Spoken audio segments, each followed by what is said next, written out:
some of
Hello?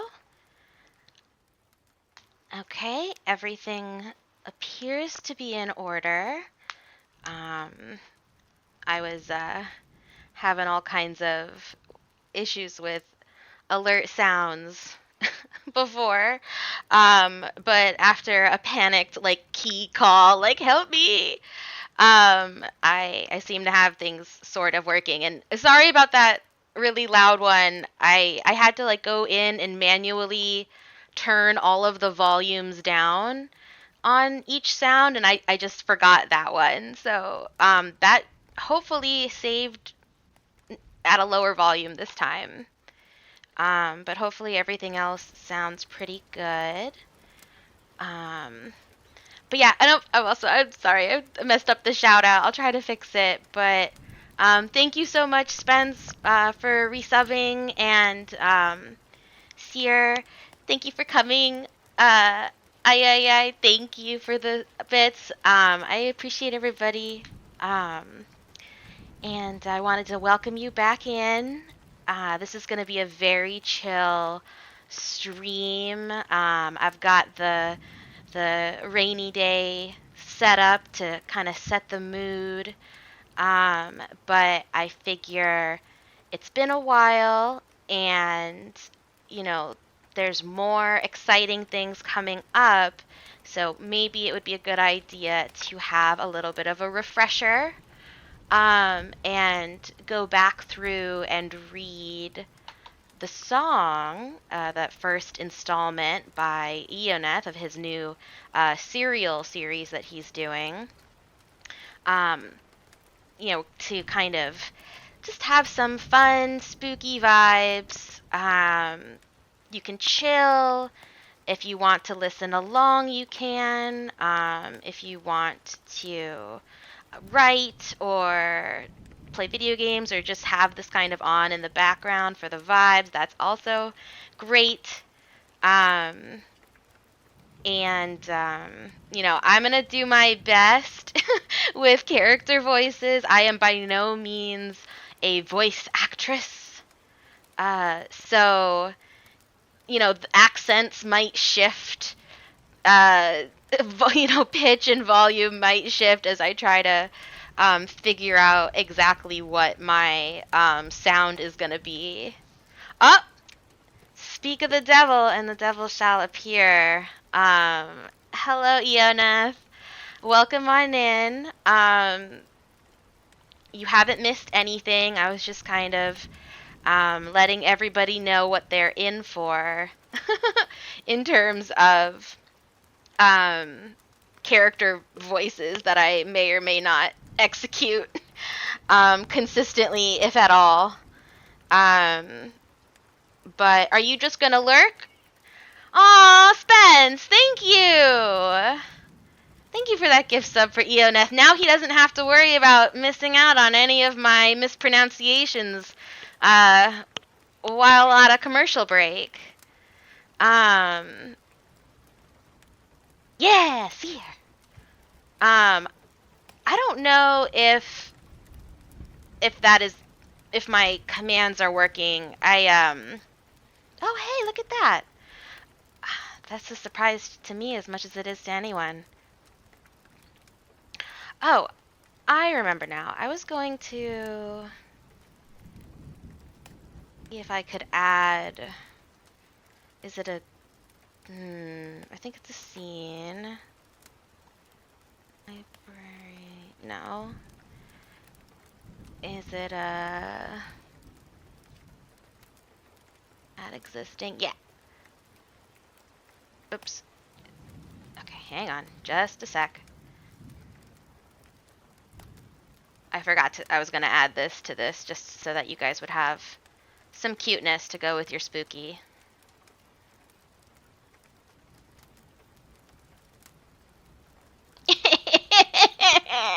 That picture of her cracks me up every time.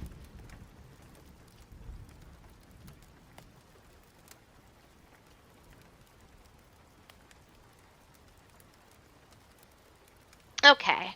So yeah, grab your cup of whatever. If you got tea, coffee, soda, hot chocolate, Um, Edith is here, both physically beside me and in spirit in her little slideshow. Um, and yeah, we're just gonna jump right into it. And when we're done, I was kind of thinking, um, it might be fun to discuss the characters, but we'll see where we're at. So, actually, let me see if I can put this on the screen. I don't know if I am that advanced. Um, Application, no, no, no. Display capture? No. Hmm.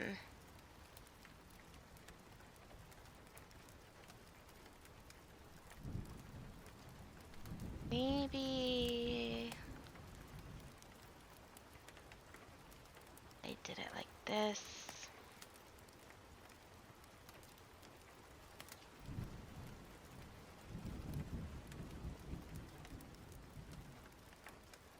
I want to put it up on the screen, but I can't remember how. I'll make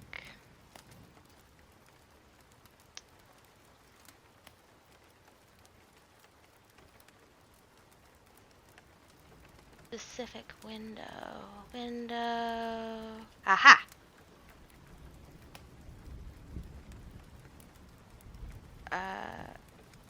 Okay.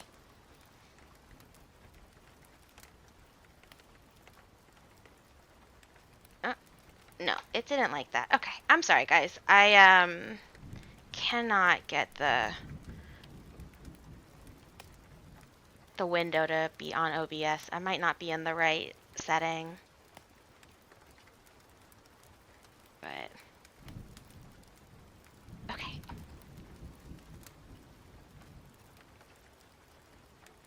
And let me just get the zoom up on this so that I do not lose my place.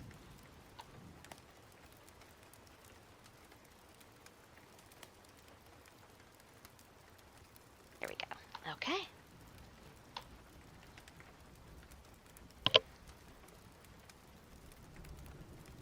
Yeah, so just settle in and listen along. I'll try to keep an eye on chat, but if I don't respond right away, I'm probably just trying to get to a better, part to stop without having to, interrupt a single thought. Let me scoot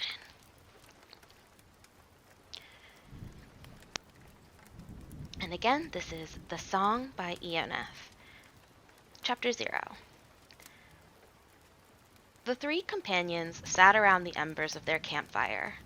The northern wind, funneled into a gale by the mountain pass, broke against the small carriage to which they had their backs.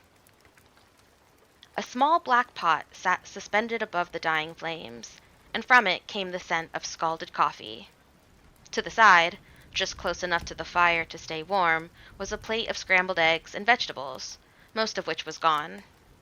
Some distance away, they had tied their one horse. The first of the three was clearly a scholar. Small reading glasses rested on the bridge of his nose, the, the brass of the frames bright against his dark skin, and a large tome lay open on his lap. Another was a priestess.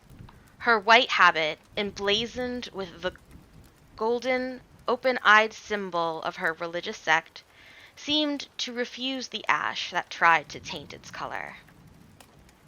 The last was a paladin. The silvery pieces of armor that he wasn't already wearing were arrayed neatly on a large piece of cloth next to him, waiting their turn to be strapped into place. I hope we weren't overly delayed in our arrival, mused the scholar as he reached out to grab the pot and refill his coffee. It has only been 2 weeks, the priestess reassured him, her voice soft. I know, Johanna, but... Merrick began, and then sighed, brow knotted in worry. He put the mug to his lips and drank the coffee as quickly as he dared. The bitter brew came with a pleasant warmth, but he barely felt it. Give us the details again. It'll serve both to distract you and make sure we've not missed anything. The paladin suggested, gaze still fixed on his task. Johanna turned to face him, a small smile of thanks on her face. A good plan, Lucius, she agreed with a nod before looking back at the scholar. Will you, Merrick? She asked gently. Merrick's grip tightened on the tome in his lap for a moment, his body tensing before he forced it to relax. Yes, of course, Merrick finally answered. Give me a moment, he said, closing the tome and carefully placing it back in his large satchel, only to retrieve a leather-bound journal. Merrick brushed his hand across the intricate symbol embossed on the cover, a circular chain surrounded by a flame. He pulled at the ribbon that served as a page marker and began to read. Some months ago, claims of strange happenings at the town of Eastwall reached the Order's ears. Shortly after, it was decided that the reports held enough merit to warrant more research. Given that the effects indicated what was most likely to be a low-risk situation, they sent a junior investigator. He vanished. Merrick paused, looking up from his journal. Johanna watched his face intently, waiting for Merrick to continue. Lucius, who had finished putting on his armor, looked up at the sky. He looked pensive, as if mulling over options. After another few seconds, the paladin began to speak. For the past decade, tensions have been building up along the border between the Calician Republic and the Vermin Empire. A short time before the first rumors, the Empire laid claim to Eastwall and occupied the town. Are we certain the Junior's disappearance isn't related to the ongoing occupation? Lucius asked, his eyes still watching the clouds, as if they held the answer to his question. Merrick nodded, turning past a page that held a sketched map of the region, and then another that was covered in notes regarding skirmishes between the Republic and the Empire. He began to read, and then spoke again. The Order responded to the disappearance by sending a senior investigator, and her shadow. Given your familiarity with Bee and myself, you are both aware that most challenges can be circumvented by the talents of such a pair. It was expected, at least, that they would send news regarding the state of the town. They also failed to report. Thus, it was left to us. Merrick finished. He closed the journal and put it away. They sat in silence for a few moments before Lucius stood. Onward, then. Bee awaits, and a scant few hours away, unscathed, I am sure. And I would like to sleep in a bed tonight. He extended a hand to Johanna, who took it with a grateful smile. Merrick followed their example, and the three were soon busying themselves with taking down their camp. Less than a half-hour later, Lucius sat in the driver's seat of their carriage. With a shake of the reins, their horse began to pull them forward. Once they were on the move, Merrick wiggled a small key of an orange-red metal out from a pocket tucked inside the hem of his cloak. He looked at Johanna with a conspiratorial smile. Will you do the honors? He asked, and she smiled wildly, taking the key from his outstretched hand. Johanna leaned over, running her hand along the small gap between the side of her seat and the body of the carriage. A small key, yeah. She's with us in spirit always. After a brief moment, she found a small indentation in the wood's well-polished surface. and tugged on it to pull open the cover that concealed a lock. Johanna fit the key into the lock smoothly and felt the metal begin to warm. Once it had stopped, she turned the key and a small click sounded. A compartment hidden within her seat slid open to reveal a small chest, which she took and handed to Merrick. "Always so fun," Johanna said, almost giddily, and Merrick couldn't help but laugh. Johanna's smile had only brightened in the past minute, and Merrick found his spirits lifting. Over time, both Johanna and Lucius had come to enjoy the more covert aspects of working with Merrick and Bee, much to Merrick's satisfaction. He looked down at the chest that was now in his lap and began to wiggle yet another hidden key out of another hidden pocket. It briefly caught on the fabric, and Merrick cursed under his breath, much to Johanna's amusement. Once he had it free, it was only another few moments before the chest was open. Within it lay a stack of various documents. Merrick reached a hand out to Johanna, who wordlessly gave him 2 thick identification cards, both hers and Lucius's, each stamped with the seal of the Republic. Merrick added his own to the 2 and placed them at the bottom of the stack of documents. He thumbed through the well-organized stack and selected another series of cards. "Here," he said, handing 2 of them to Johanna and keeping another 2 for himself. "As planned, I will be posing as an investigator for the Empire that seeks to address the rumored problems in Eastwall. I have you as a medical expert, with Lucius and Bee as our guards," he explained, more for his own benefit. Finally, he took a small waxed tube out of the chest and placed it into a pocket at his cloak's breast. "This," he said, patting the tube through the fabric, "is an imperial decree sanctioning our actions." Johanna shook her head. "The Order's connections never cease to surprise me," she commented, looking out at the passing scenery. "I suppose you forge them when you spend centuries I suppose this is Merrick now. "I suppose you forge them when you spend centuries excising corruption," Merrick responded, as he closed the chest and began to reverse the process that had revealed it. "After all, that is exactly how we met some years ago, isn't it?" he asked, and Johanna gave him a cold smile, tinged with grim satisfaction. "There is little more gratifying than finally finding your calling," she answered, and Merrick laughed. True enough. 4 hours later, they felt the carriage slow down. "And there she is," Lucius called from the driver's seat. Merrick quickly stood, nearly knocking his head into the wooden roof.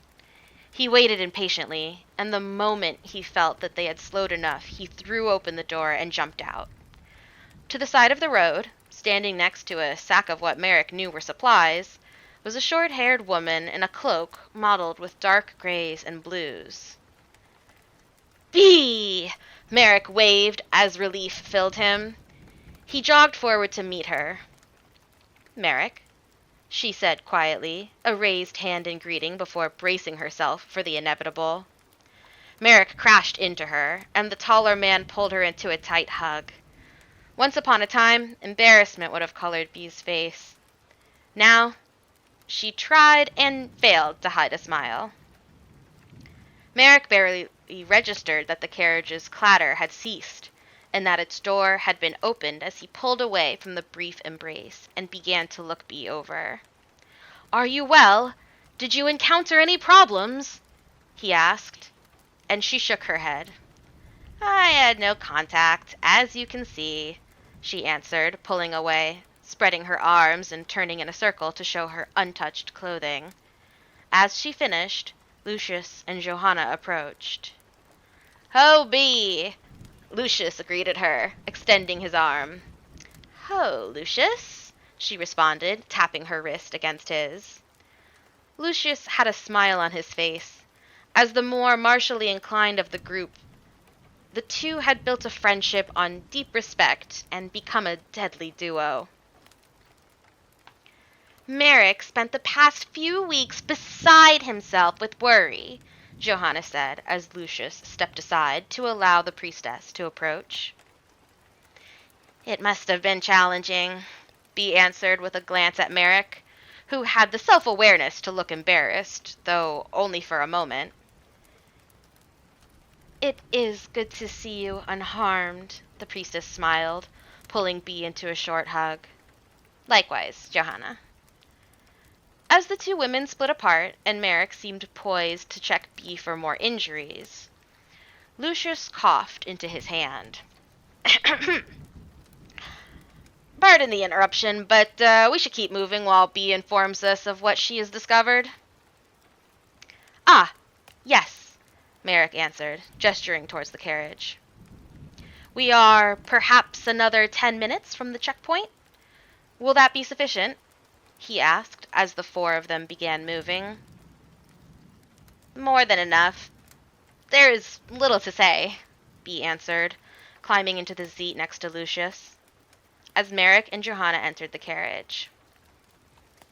A few seconds later, and they were on their way again.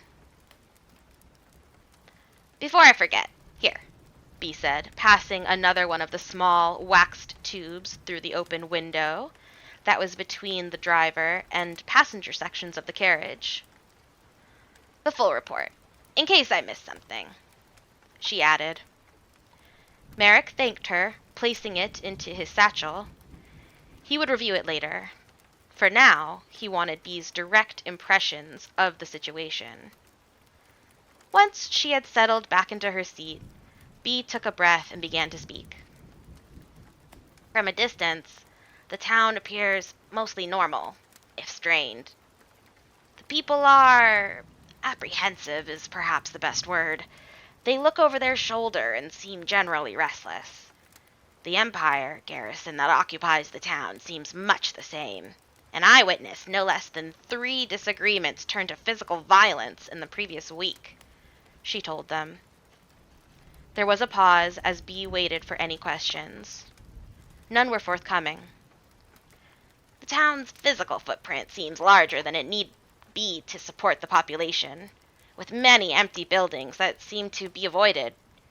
Once I caught the mayor leaving his mansion in the dead of night, and though he disappeared between buildings from my vantage point, he returned to his residence some 2 hours later, before dawn. The commander of the garrison recently increased patrols, and he met with a group of merchants 3 days ago. I believe these are the most relevant pieces of information," Bee finished as she pulled out and checked the time on her watch. There was a minute or two of silence that was broken by Johanna.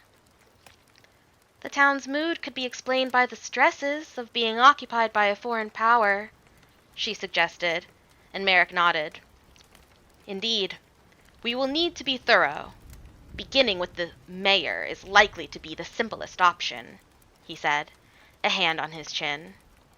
"Thoughts, you two?" he asked through the window. The discussion continued for a short few minutes before they passed into a part of the road that had been cleared of trees and vegetation on either side. Ahead of them, over the top of the rise on which they found themselves, rose the first crenellations of a fortification. "A checkpoint," Lucius told them, and the conversation quickly halted as the rest of the wall came into view.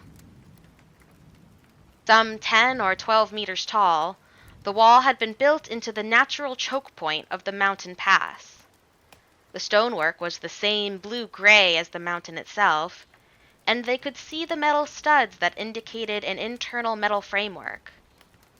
Arrow slits were set below the crenellations, and Lucius quickly judged that the position would be remarkably easy to defend. Eastwall was an appropriate name.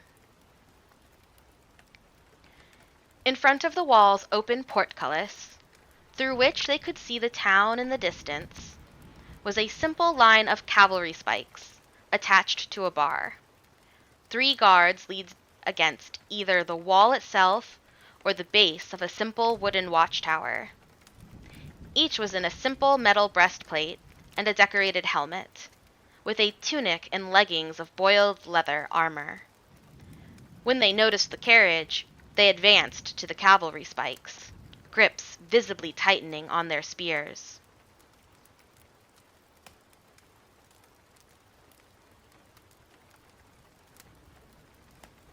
Lucius slowed the horse and waited patiently for the guards to approach.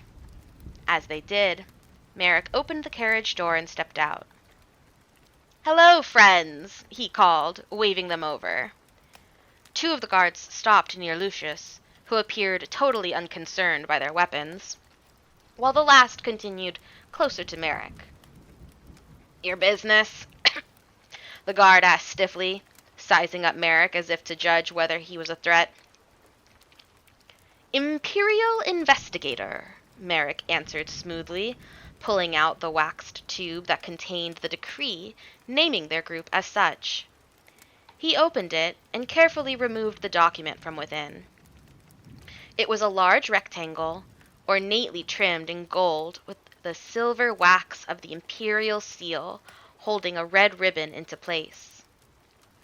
The guard seemed startled for a moment as Merrick handed him the decree, and after only a few moments he shouted at the others to move the cavalry spikes, while he informed the captain. The guard rolled the paper back up and almost reverently returned it to Merrick, who sealed it back in the waxed tube. Then the guard broke off at a run towards the gate, pulling open a heavy wooden door that was set into the wall past the portcullis. Lucius watched the 2 remaining guards struggle for a minute or 2, before he sighed and stepped off the carriage to help them move the spikes out of the way. While he was doing so, Lucius struck up a conversation, asking about any strange events they had heard of, though the guards denied any knowledge beyond what they already knew. As soon as the 3 had succeeded in clearing the spikes from the road, the other guard, as well as a man with a more ornate breastplate that had a silver tassel hanging from the shoulder, came running from the gate. A short conversation later, during which the captain apologized no less than 6 times for delaying them, and Merrick managed to acquire exactly no new pieces of information, they were ushered through the portcullis and on towards Eastwall. "Hey, Tolatier! Yeah, I know! Wild, right? I just happened to be feeling good tonight, had some energy and getting really excited about the next installment of the song coming out, so I hoped I could refresh folks' memory. Let's see if I can do this too. Nope, that's not how that works.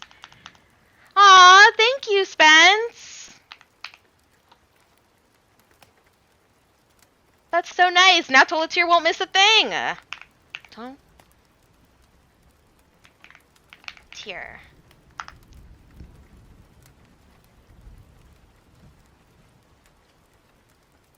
Okay. But, yeah, thank you so much. And it's good to see you, Tolatier. We are partway through, but you haven't missed much. We just kind of introduced our main characters, who are Merrick, a very kind of scholarly looking fellow, Lucius, who is a paladin guard, Johanna, who is a priestess, and of course B, who is a kind of spy or rogue. And they have come together to investigate this town where previously 2 other teams had been sent only to vanish into thin air. So they are sort of already on alert that something is up. They just don't know what. Yep. Enjoy the Edie slideshow. I'll have to swap in some different pictures for next time. Okay. The pass ahead of them opened into a large and roughly circular piece of land, surrounded on all sides by the mountain, as if someone had flattened a ball of clay with the bottom of a drinking glass. A thick forest began just to their side and continued along the entire left side of the crater, eventually becoming indistinguishable from the forests that climbed the mountain proper. The road ahead curved slightly to the right, and then began skirting the forest until it led to the rest of the town. Within a few minutes, they had already passed two outlying homes. One had a drying rack stacked high with herbs as well as an extensive garden, indicating it belonged to the local herbalist. The other had the familiar stink of a tanner's shop. The homes and buildings quickly grew denser as the road veered away from the forest. Despite the number of buildings, very few people walked along the streets. Bee was right. I see fewer people than I might expect. They must have left the town as it was occupied, Lucius commented, eyes searching the road. Or they are scared and in their homes, Johanna offered as an alternative, glancing pensively out the window. In any case, to the nearest inn first, preferably near a tavern so we have an easier time searching for information tomorrow. For today, I would like to rest from our travels, Merrick suggested. Bee snorted. We all know that by rest you mean spend the next 6 hours poring over my report. But yes, I would like to get out of the elements, as comfortable as they have been, she said, making Lucius and Johanna laugh. Merrick shook his head, but couldn't deny Bee's words. For her part, Bee pointed towards a side street. There's a small inn in that direction, she told Lucius, who nodded and guided the horse according to her instructions. The inn was, as Bee had put it, small. From the outside, it looked like it would have 3 or 4 rooms at most, though it had a yard in which they would be able to keep their carriage and stable their horse. The proprietor, a portly man with laugh lines around his eyes, greeted them jovially as they entered. The first floor was taken up by 2 large tables, each with 6 chairs, a kitchen that was well stocked and smelled of fresh herbs and cured meats, and a small counter. Do you have a room available? Merrick asked, and the man gave a great nod. Yes, yes, cheap as well. Only 10 faces a night. I heard a carriage. I assume it's yours. Please sit and rest with some lunch while I take care of your horse and bring your belongings up to your room, he told them quickly, apologizing profusely in his rush to push past them into the street before they even answered. I suppose we are, in fact, staying here tonight, Johanna said, laughter coloring her voice. The others, just as amused, agreed. They sat at one of the tables and were approached by a woman who was just as portly as the proprietor. My, you look hungry! Sausage and vegetable platters for all of you. Lunch is included in your rate, she said, and shuffled away. They are well matched, Lucius commented, settling into the chair to await the food and drink. Merrick pulled out Bee's report to read while they waited, and Bee shook her head. The scent of fried sausage, garlic, and onions began to fill the room, and by the time the woman left the kitchen and placed a large platter with rounds of sausage smothered in caramelized onions and roasted root vegetables on the table, they were all ready to eat. Wait! She called, before they could pounce on the food.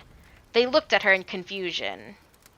You need bread to soak up the juices, and our homemade mead to wash it all down.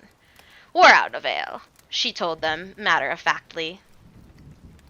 The smell of vegetables toasted in herb butter, the spiced sausage, and the sweet onions was nearly too much to bear.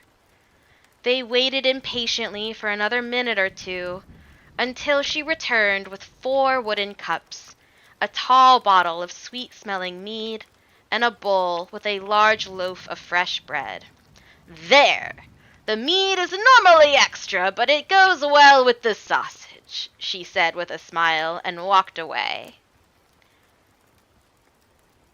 "I think, for once in my life, I will set the reports aside and focus on my lunch," Merrick said, quickly reaching to claim a piece of the bread. "Ah, Lucius attempted to joke, but his mouth was already full of sausage and potatoes. "Lucius, manners!" Johanna laughed, and he responded by shoving a piece of bread into his mouth and chewing loudly. "This food is delicious," Bee said, picking the carrots away from the portions she put into her mouth. "And the mead is nice and sweet, with a hint of sourness," Merrick added. "It appears that we will at least be well fed during our investigation," Johanna said, reaching for the bottle of mead herself. As Merrick had said, today they would rest. Tomorrow they would begin in earnest. And that is the end of our chapter 0 for the song. Yeah, Spence, lunch included. Yum. I would be sad if I had read that and didn't have a snack, but I am extremely fortunate in that Ionis actually baked bread, which is fresh, and I have 2 pieces covered in butter, so pardon me a moment. Mm. Mm.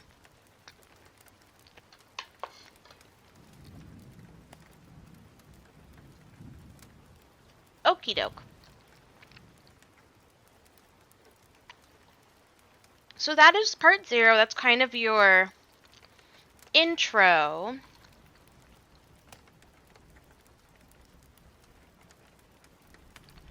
It is good bread. Quite delicious. I am extremely happy. Let me see if I can bring up...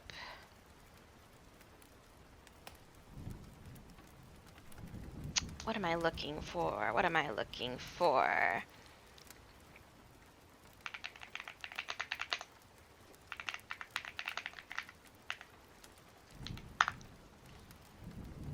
Okay. So let me put this. I think it would be fun now because we kind of talked about archetypes. These characters, it's an ensemble cast, and they kind of come at you one right after the other. They're very distinct from each other, and unfortunately, because you have me personally doing all of the voices, they're all gonna kind of sound like me. But I was thinking maybe if we talked a little bit more about the archetypes and maybe how they might be referenced from a Dungeons and Dragons perspective, that might give us a little bit more staying power in the mind. So let's see. Okay, agree. Let's lock that on. Come over to here. And so what I need is...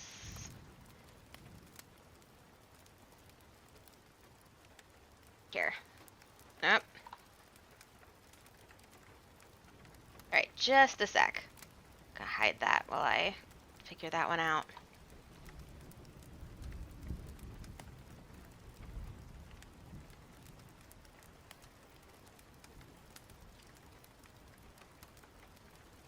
Okie dokie.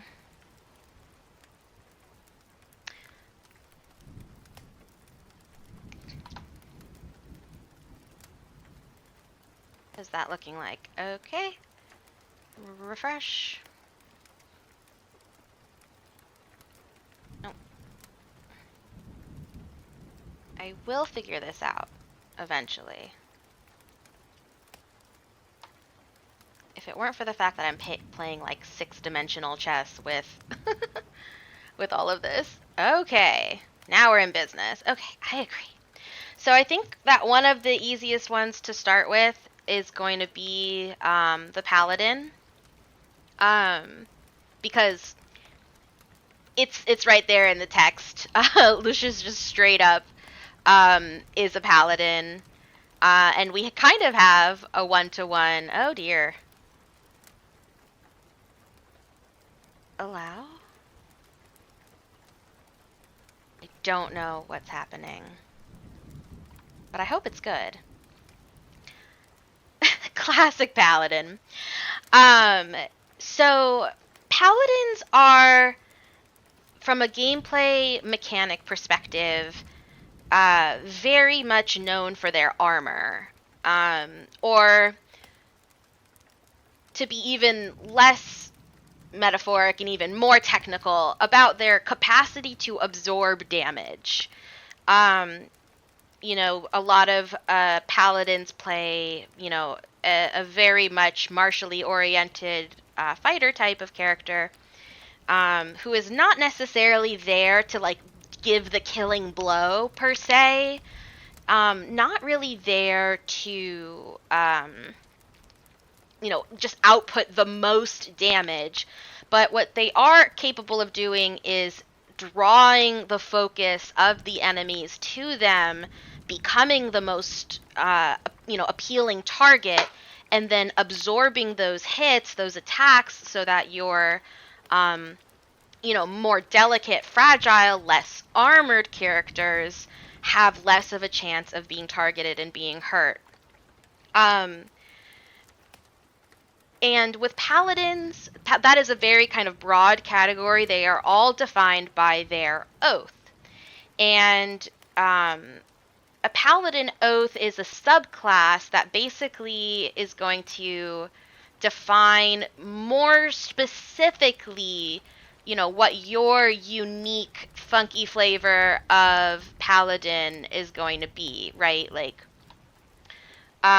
whether or not you are interested in sort of kind of leaning towards trying to eke out some more damage from the class, or whether or not you just want to totally focus on protection, make sure that you have that for you ready to go. Let's see. Jump down to oaths.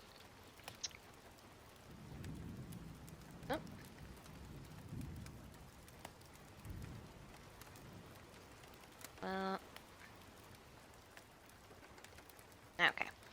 And with that regard, like, there's even the capacity to not be quite so lawful good about it all. Right, there are plenty of oaths that are morally gray, or potentially even kind of on the evil side. And there are a lot that are just kind of neutral, and it's all about how you want to roleplay it. For Lucius, I would say that we are talking about a very protective fighter, right? Because we know he is paired with the priestess Johanna. So let's jump over to, let's see, classes. And we want cleric. And I will move that over.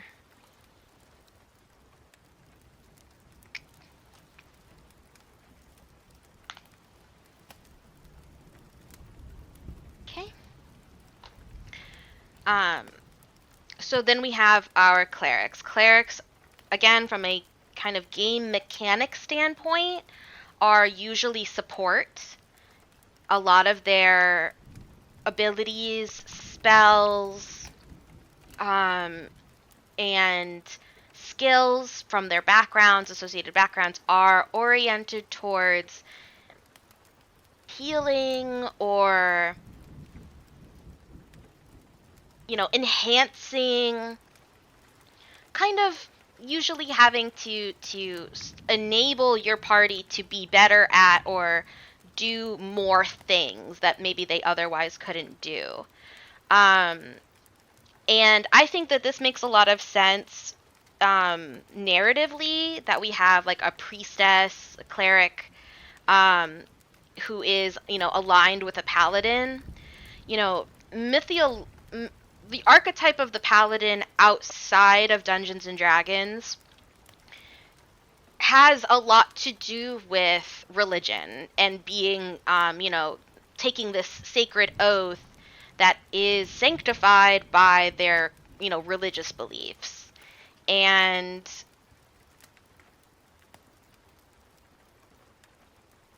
in D&D, they kind of have tried to take the intrinsic religious aspect of it out by giving us some more variety of oath. For example, so there's a lot of people will take like the oath of devotion, for example, and you could be devoted to anyone. You could be devoted to another person. Um, it doesn't have to be a deity per se for it to be a paladin oath. But I think in this sense, we do see that very classic alignment of paladin with religion through the connection of Lucius to Johanna, right? They are a duo. Could you be devoted to eating cookies? Asks Spence. Absolutely, Spence. Spence, this is tabletop role play. I am here to not tell you not to devote yourself to eating cookies, all right? Um, where there's a will, there's a way. We can make it happen. Be like some sort of baking paladin. um, and so that, kind of brings us over then to Johanna, right? She's a priestess, described in the text as a priestess. There's nothing specific in D&D to the gender of the cleric. You're right, there's no priest, priestess dichotomy. It's just cleric across the board. And she's described as wearing white.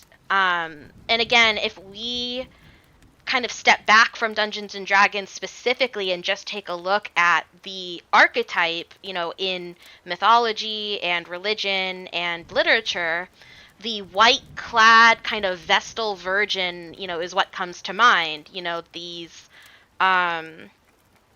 These priestesses who tended the eternal flame in Rome, that kind of shifted into nuns and that practice in Catholicism. But even, the Western tradition, the, Western Christian tradition of wearing white as a bride is a reference to this association of white with purity, sanctity, holiness, and young women, right? Like, if you want to be Christian about it, sure, we'll go virgin or whatever. But like even in like the Romance eras of literature, usually it is a kind of a young girl, and regardless of whether it is related to her marital status. And so I basically would be surprised then if the order or the religion that Johanna and Lucius belong to isn't one that at least purports to be, moral and, the moral and spiritual authority, the purest, highest, most, like, holy of all. Um, we don't have enough setting information to tell whether or not there are other religions in the area, or practitioners of other religions in this region. But at the very least, by the fact that we have Johanna and Lucius kind of together, I think, because Lucius his armor doesn't really tell us much about kind of the order they must belong to and what they're doing out in the world, right? But again, I think that if we can rely on classic tropes, classic imagery, then I think we can kind of, by virtue of association to Johanna, say that they must be representing a religious order that at least purports, right, to do good and to be pristine and immaculate and all of that. Next, we kind of move on to the other two. I think are a little bit trickier. I'm gonna start with B because I'm a little tiny bit closer to what I think she is, maybe. But I am going to offer a couple choices. The first thing that comes to mind for me always comes from just like the most basic, most common characters that I have seen played, and that would be Rogue. So let me bring that up for you. Okay. So the Rogue is characterized by stealth and sneak, and the element of surprise. Your rogues are going to typically be very dexy, high dexterity, that is, if you're playing 5e. And they're typically going to have one or two abilities that do a ton of damage under the right conditions. They're not going to just be like your typical fighter where they can just punch, and each punch is kind of the same. A lot of rogues, their bread and butter is the sneak attack, and unfortunately, you give up the element of the sneak once you do the attack part. So, you're only going to get that sneak attack damage the once before you kind of have to figure out how to regain the element of surprise. And the reason that I purport B to potentially be a rogue, and I have no excuse for myself. She's wearing a cloak, right? She's wearing a cloak in the beginning, and rogues wear cloaks. They just do. I don't make the rules. But no, more seriously, she's wearing a camouflage coat specifically. Right? It's characterized as being the same color as the mountains around her. And so, to me, that signals that she's trying to sneak. She's trying to hide, conceal her location, even if somebody were looking. And, well, that's classic rogue behavior for you. Spence says, could you be devoted... Oh, wait. You can't convince them it was the wind? Unfortunately not. Unfortunately not. I mean, maybe if you had a high enough like charisma, you could, but like they would still see you while you're convincing them. So if you then proceeded to stab them again, they would notice. Oh, hey, Big Bad Dirty Dog. Happy Monday indeed. I had a nice weekend, rested really well, and so today I just had some energy and felt like sharing it with everyone. Thanks for stopping by. I hope you have a good day. I hope you had a nice weekend too. Spence, roll for persuasion. We'll see. We'll see if it 'twas the wind indeed.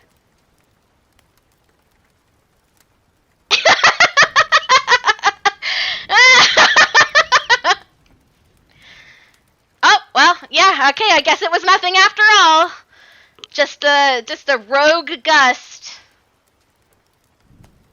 Crazy how that happens. Wild. Um, Spence is a classic rogue. With how he keeps trying to steal my lockpicks all the time. True. True that. Oh, whoops, let me bring this to the top. Okay. There we go. So Rogue was my first guess. But we never actually get to see Bee stab anyone. So it could be that that's not totally her jam. And I thought, well, she is out kind of scouting. She's doing surveillance. She's out in the wilderness. And that kind of got me another idea. And this, we go from like one of the classes that I see most often to one of the classes that I see least often here, because we're gonna jump from Rogue to Ranger. It was the foxes stealing those lockpicks. Yeah, okay. I see. I see how it is. So Ranger is, let's just get this obvious one out of the way. You're ranged fighter, right? Usually bow and arrow situation, but depending on your GM, right, could be a number of things. But your Rangers are ranged fighter, and in D&D lore, they are typically going to be naturalists, survivalists. They are typically hunters, scouts who are out on kind of the fringes of civilization in order to stalk their prey or protect a wilderness area.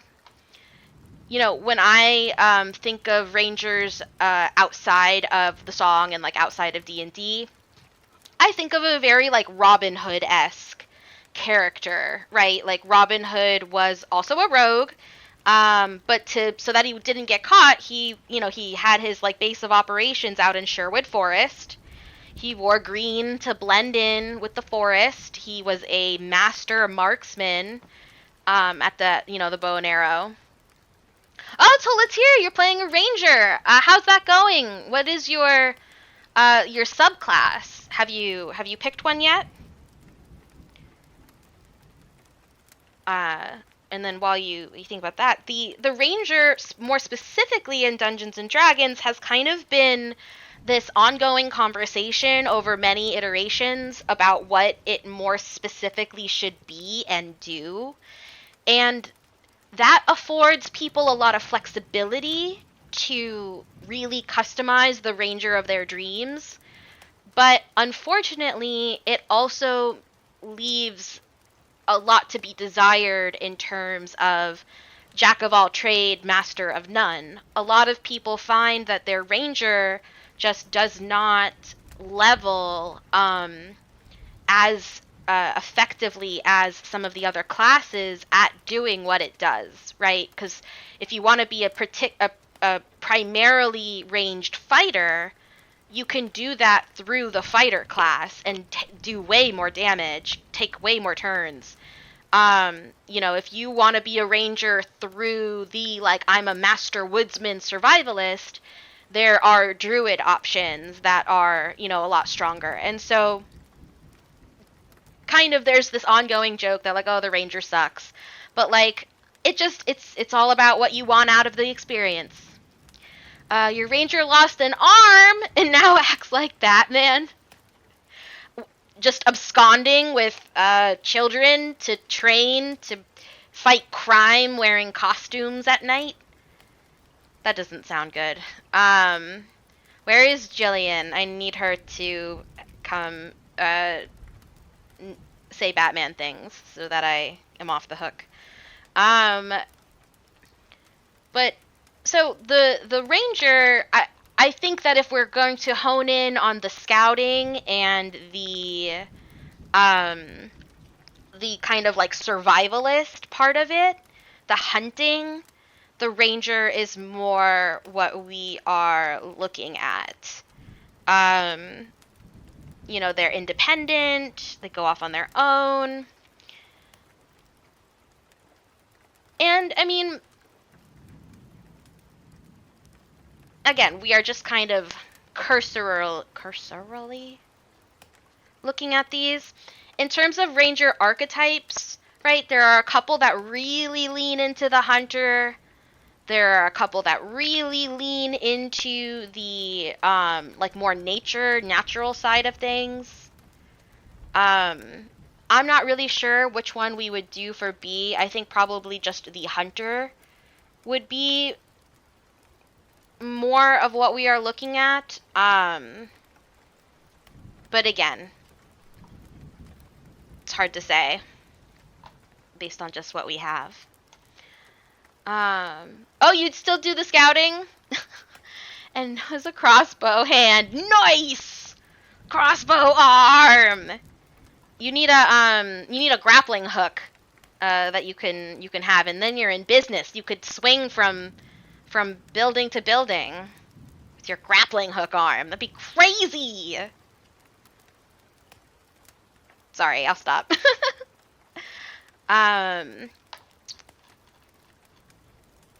So I think that would be Beatrice. B. But now we come to the most difficult of them for me, which is Merrick. Because in my opinion, Merrick is the face. You know, in this tiny little scene, we very much get to see their roles really well, you know, and their teamwork really well exemplified, right? B goes ahead and scouts. Lucius is the tough one, takes charge, drives the carriage.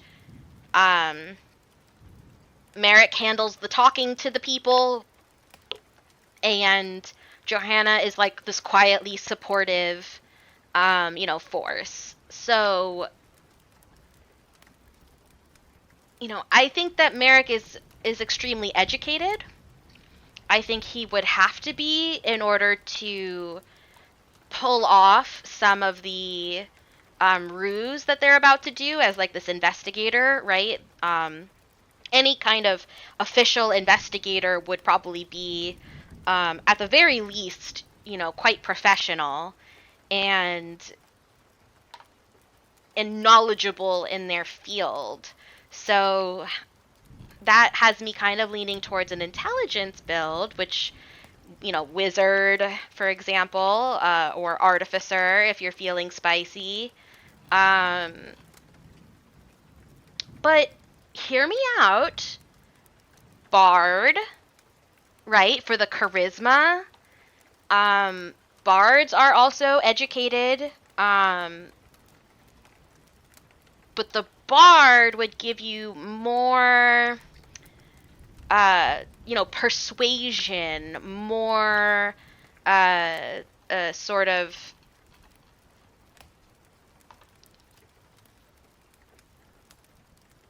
the ability to pass off some of these half-truths and lies and stuff and make it look effortless, right?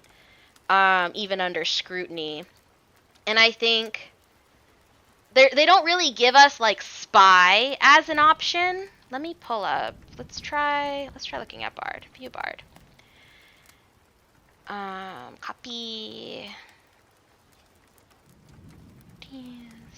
Cha cha cha cha cha cha cha cha cha cha. Okay. Right, classic Bard. Now I just think of Venti when I hear Bard. Yeah! Venti is a great bard. Plays the lyre, convinces people to do stuff somehow. Using those bardic abilities to the best of their ability. But that wouldn't be really the right kind of bard for Merrick, right? Like he is a bard, but not but kind of like a secret bard. Like he's a bard pretending to be a wizard.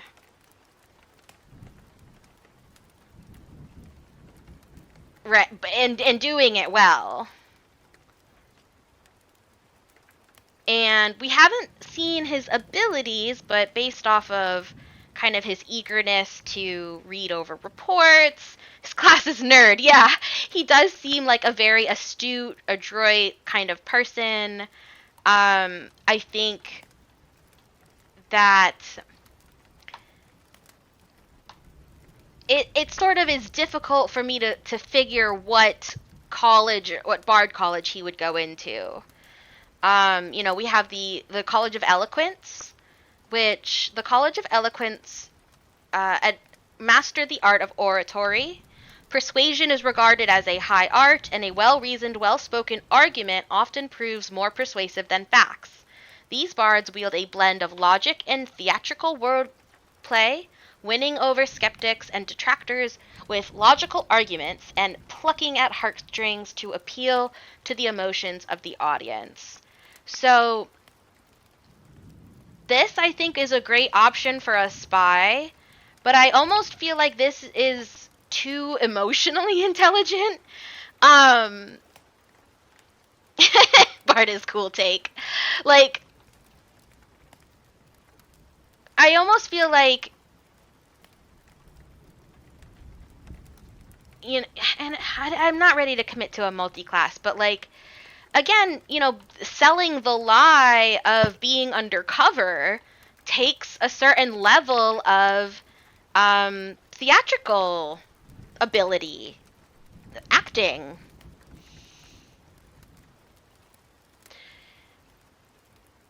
And given that in the short amount of time we'd had these characters, it's fallen to Merrick, to kind of be in this position. And I know that he's the investigator and everybody else is kind of just the help. So that makes sense. But, like, that is set up that way to be inconspicuous, to be what everybody expects. Now, I'd also be willing to hear Wizard. Like I said, he could be just a slightly more charismatic wizard.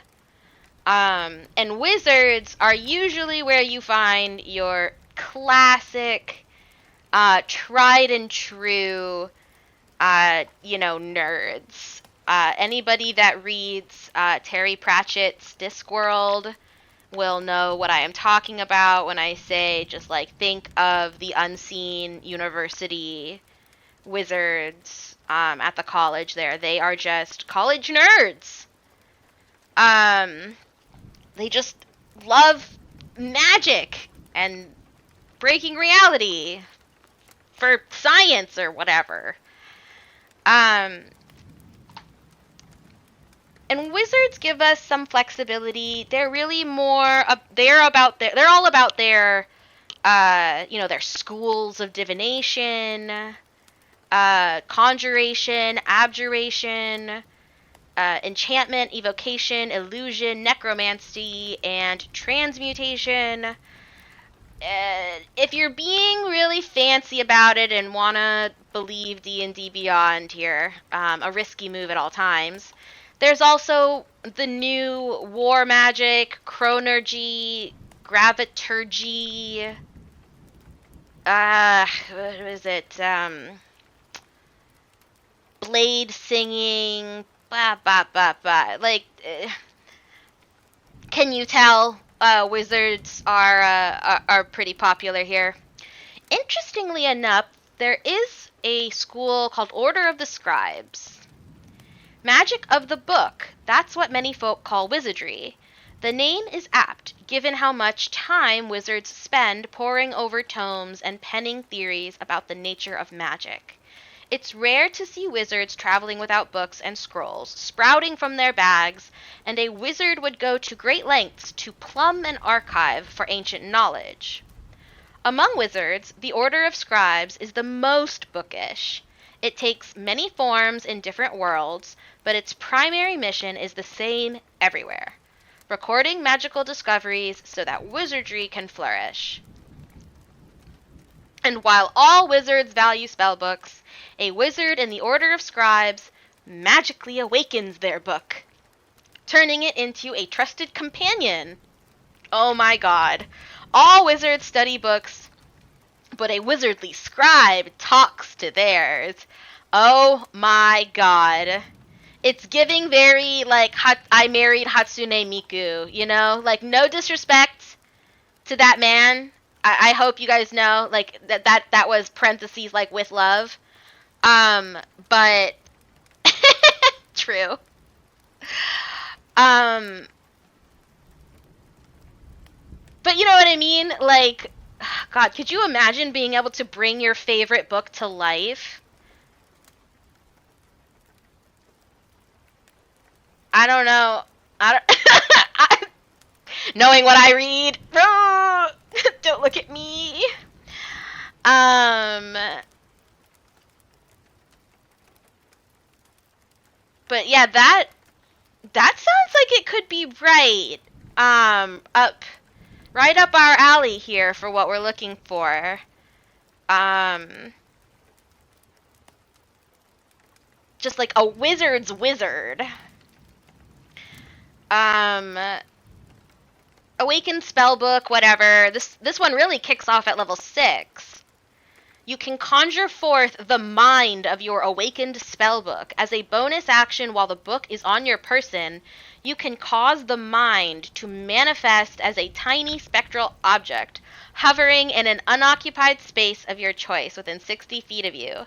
The spectral mind is intangible and doesn't occupy its space, and it sheds dim light in a 10-foot radius. It looks like a ghostly tome, a cascade of text, or a scholar from the past, your choice. While manifested, the spectral mind can hear and see, and it has dark vision with a range of 60 feet. The mind can telepathically share with you what it sees and hears. No action required.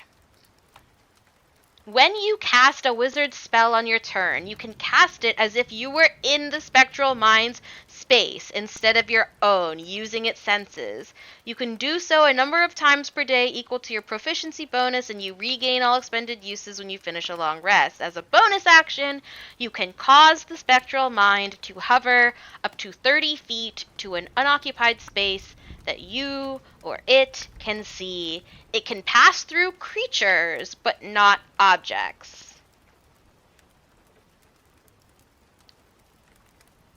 This is crazy. This is crazy! It's basically like a familiar, right, that you can cast magic through, but it's not limited to like gravity or anything. Like if you summon like a bird familiar, that bird familiar would have a fly speed and all of that. But you know, and the bird can be like attacked, right? But this thing is intangible, so I think the gist of it is that like if a enemy tried to swat it, it would just kind of pass through. It just can't go through like objects like walls. That would be just that would be too OP if you could do that. Um, in my head, I know it said that it's supposed to look like a book or floating text or a scholar, but in my head, all I could picture was the soot sprites from Spirited Away and My Neighbor Totoro, like when they like skitter around and kind of bob in the air. But yeah, so like again, bard pretending to be a wizard or wizard pretending to be a bard. On the brain and the arm, yes. Exactly. Oh. So let's see. There's a couple more. So chronergy is interesting. I will definitely go over that later. It's very mind bendy. But I don't know. Arcane traditions, blade singing. I don't want to scribes. But yeah, we would have to see what these other, like, kind of what else goes on here. Okay, up. Classes. And that's basically all out of the basic catalog that I would kind of consider. Of course, we only have a teeny tidbit, so it's not like I am making any definitive calls here, right? Like, I definitely could see certain fighter builds making sense for B, for example. Um, you know, Johanna, maybe their religion is more naturalistic than the white, the white slip implies. Maybe we're leaning more druidic in a sort of naturalistic religion. It could go in different directions. So we will all just have to stay tuned and find out. I am hoping that Eoneth will finish the next section soon. But no promises, right? Who knows what may happen.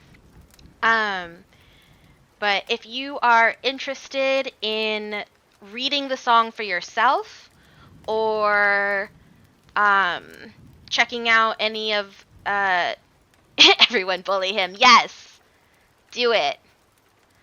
But yeah, if you want to check out Eoneth's stuff,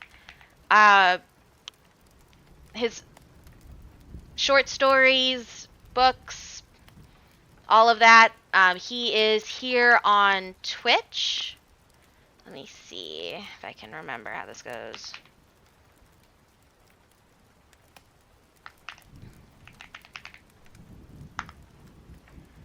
Okay, he's here on Twitch. He streams all sorts of games and such. He also has a fancy website, which is extremely fancy, and you should all go there and check it out. There you go. And he has a Discord.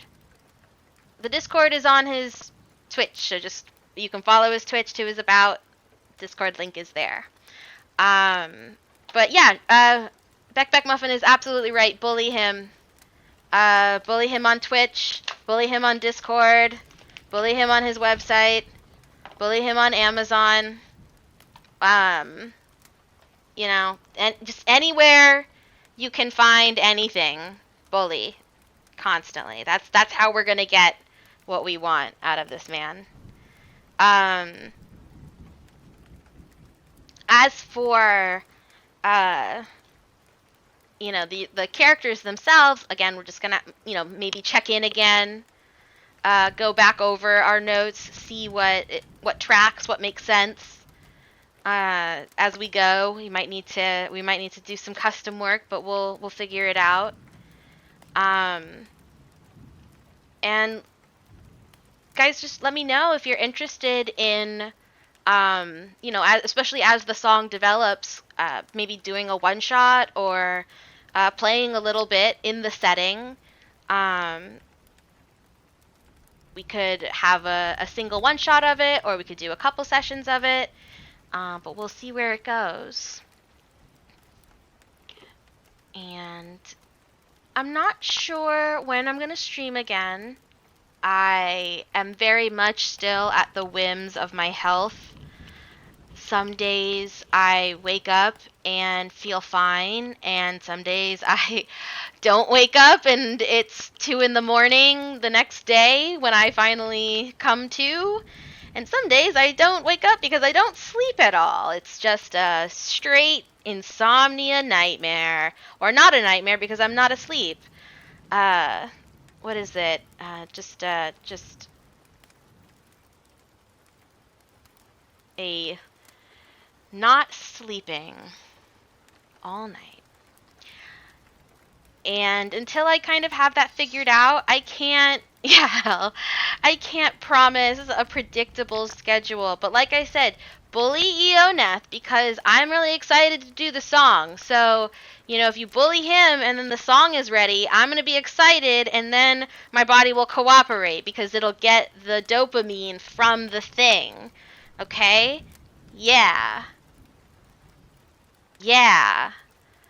Um, so it's a synergistic relationship.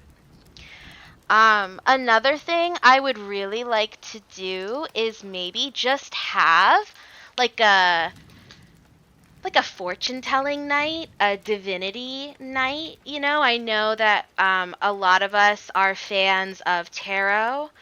I also just recently got a really pretty pendulum from a store up here. And I have set up Droid Cam. I need to play with it a little bit more, but at the very least, I think I can show you my tabletop here.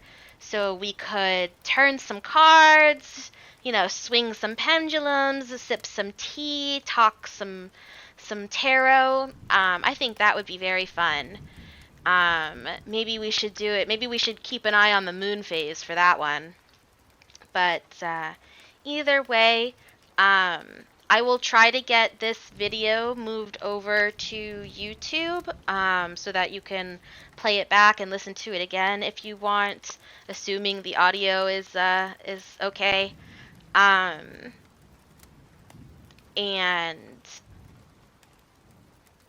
I kind of try to take all of my stuff over to my channel, so it's not edited or anything, so don't expect any, cuts or fine tuning. It's straight port from the Twitch. So that's your disclaimer. But yeah, anything that you think you missed from tonight's stream, my reading or any other readings that I do, you can check them out on YouTube. Either mine and Eoneth's got some cool stuff on his YouTube channel as well. Um, and yeah, so hopefully you guys enjoyed that, had some fun. And hey, if that inspired you to write your own piece, let's talk. Eoneth is our very first founding library author, but I'm more than happy to extend that invitation to anyone else, right? As long as it's kind of in theme for what we do here, which, let's be real, is a little bit of everything. I'm kind of a mess. Um, but either way, let me just move us over. Let's look for somebody to raid. Um,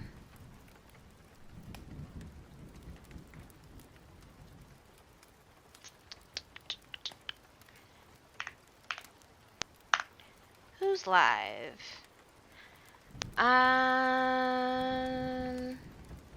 The Honeybee channel. Always love a good honeybee. Cursed Plum Tree is playing Pal World. Eldridge Wawa is playing Played Up.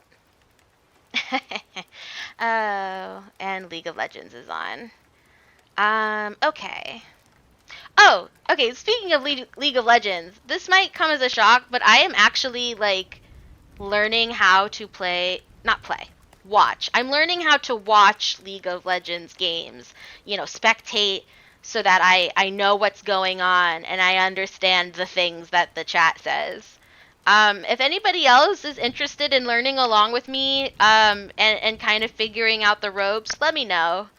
Um, it's been a fun journey full of hilarity so far, so I could make a space for it if that's something anybody else is interested in. But okay. Not to Streamland. Let's do that. Switch. Raid. Yeah. Oh yeah, this is cute. Okay. She's playing the Jewel of Faramore.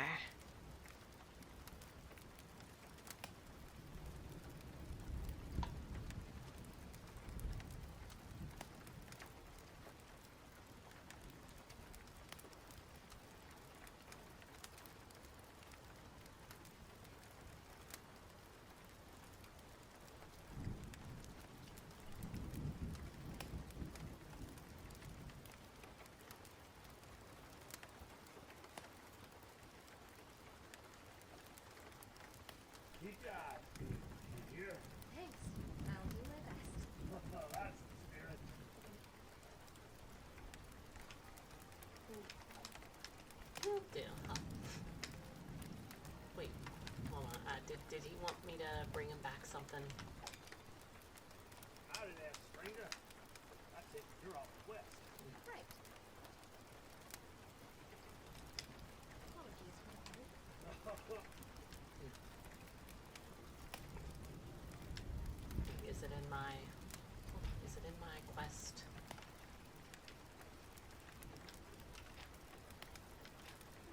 I guess not. I guess. Well, I guess if I find a turkey leg, I'll try bringing it back to him.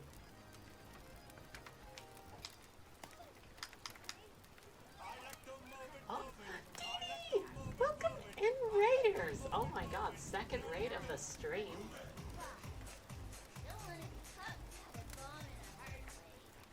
Welcome in, welcome in. Welcome to Naughty's Dreamland, where dreams come true every stream. And A day in the life of your dog's mouth is not pretty. Luckily, they have you. And you have Dentalife. Chewy, tasty, and proven to reduce tartar buildup for a clean, healthy mouth. You and Dentalife to the rescue.